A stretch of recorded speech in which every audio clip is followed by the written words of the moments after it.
Baik, selamat petang peserta didik di mana saja, khususnya peserta didik SMK Mulai Kencana kelas 11, bahwa hari ini, saat ini kita akan belajar tentang sermon. Tetapi alangkah lebih baiknya kita berdoa dulu, semoga pembelajaran hari ini bermanfaat bagi kita semua. Amin. Berdoa di dalam hati dipersilakan. Baik, peserta didik yang berbahagia, langsung saja materi hari ini adalah surat menyurat. Surat berarti menyurat. Nah, surat menyurat pernah kalian dapatkan atau pernah kalian melaksanakan? Seperti apa sih surat menyurat itu? Yuk kita bahas. Mulai dari pengertiannya dulu.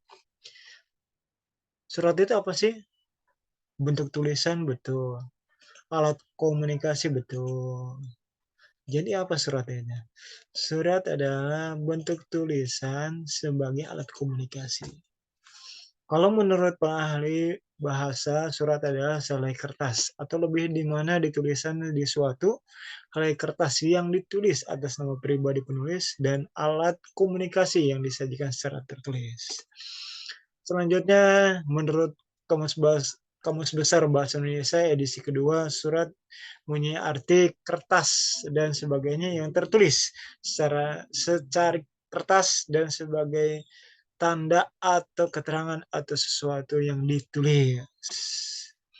Jadi kesimpulannya bahwa surat itu apa sih? Menurut kalian, cermati dengan baik bahwa surat itu adalah ini. Silahkan. Selanjutnya, peserta didik, siswa-siswa SMK Mulai Kencana, surat itu ada fungsinya. Fungsinya apa sih? Salah satunya adalah surat sebagai alat komunikasi, alat penyampaian informasi dari penulisnya kepada pembaca atau penerima. Selanjutnya, fungsi surat sebagai bukti tertulis. Surat dapat dijadikan bukti tertulis untuk berbagai keperluan. Selanjutnya, fungsi surat sebagai pedoman pelaksana kerja. Surat dapat berupa ketentuan atau pedoman bagi pelaksanaan sesuatu, misalnya surat keputusan, instruksi, dan surat edaran. Fungsi surat lainnya adalah sebagai alat pengingat. Pengingat surat dapat disimpan dan diamankan. Selanjutnya, selain fungsi surat, peserta didik kita juga akan membahas tentang jenis-jenis surat. Jenis-jenis surat yang pertama adalah surat resmi. Surat resmi adalah surat yang digunakan untuk kepentingan resmi, baik perseorangan, instansi, maupun organisasi. Contoh dari surat resmi adalah surat undangan, surat edaran, dan surat pemberitahuan. Itulah pengertian surat resmi. Baik, selanjutnya jenis surat yaitu surat pribadi adalah surat yang digunakan untuk kepentingan pribadi atau bisa dibilang surat yang ditunjukkan hanya untuk seseorang. Contoh dari surat pribadi adalah surat izin dari orang tua untuk sekolah, surat cinta dari pasangan, surat undangan ulang tahun, dan surat kepada sahabat. Itulah surat pribadi. Selanjutnya, jenis surat adalah surat niaga. Surat yang biasa digunakan bagi badan yang menyelenggarakan kegiatan usaha niaga seperti usaha industri, bisnis, dan usaha jasa. Contohnya surat jual beli, kwitansi, dan penawaran dan pembelian perdagangan. Selanjutnya jenis surat yaitu surat lamaran pekerjaan. Adalah surat yang dibuatkan dan dikirimkan oleh seseorang untuk bekerja di sebuah kantor, perusahaan, ataupun instansi tertentu. Baik, peserta didik, bahwa di SMK Mulai Kencana surat lamaran pekerjaan sering kita boomingkan, yaitu khusus di kelas 12. Bagi kelas 11 dan kelas 1 hanya untuk pembelajaran saja. Kalau kelas 2 hanya pengetahuan saja, di kelas 3 akan disimulasikan surat lamaran pekerjaan. Materinya nanti akan dibahas di kelas 3. Baik, peserta didik, selanjutnya kita bahas tentang bentuk-bentuk surat. Bentuk-bentuk surat apa saja sih? Yang pertama full block slide atau disebut dengan lurus penuh, tidak ada di samping kiri atau di tengah, tulisannya hanya di sebelah kiri saja, tidak ada sebelah kanan. Kalau menurut depan, di depan ya, bukan di layar, tapi di depan. Di depan kita bahwa surat itu ada di sebelah kiri saja. Tidak ada yang di sebelah kanan dan tidak ada di sebelah kiri. Di sebelah tengah-tengah itu tidak ada. Kalau block style itu tergantung ketentuan dan peraturannya masing-masing atau disebut dengan bentuk lurus. Selanjutnya bentuk-bentuk surat yaitu semi block style. Semi block style itu bentuk setengah lurus.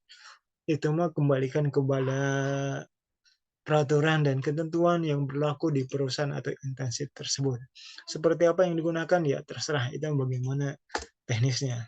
Selanjutnya indent style atau bentuk lekuk. Nah, bentuk lekuk itu penjabarannya adalah dari kata-kata alinea sehubungan dengan. Ya, kata-kata itu akan menjorok ke dalam. Hanya satu baris saja. Dan alinea kedua sama seperti dengan dan sejenisnya ya. Selanjutnya hanging paragraph dalam bentuk menggantung. Nah, ini bukan menggantung frasanya saja, tapi untuk suratun ada yang disebut dengan hanging paragraph untuk bentuk menggantung. Nah, apa yang menggantungkan yaitu adalah paragrafnya. Yang tadi bentuk lekuk adalah sehubungannya kalau misalnya menggantung ini ada di sebelah alinea keduanya. Berarti sehubungannya menjorok ke kiri, yang keduanya adalah menjorok ke dalam, 3, 4, dan seterusnya itu menjorok ke dalam.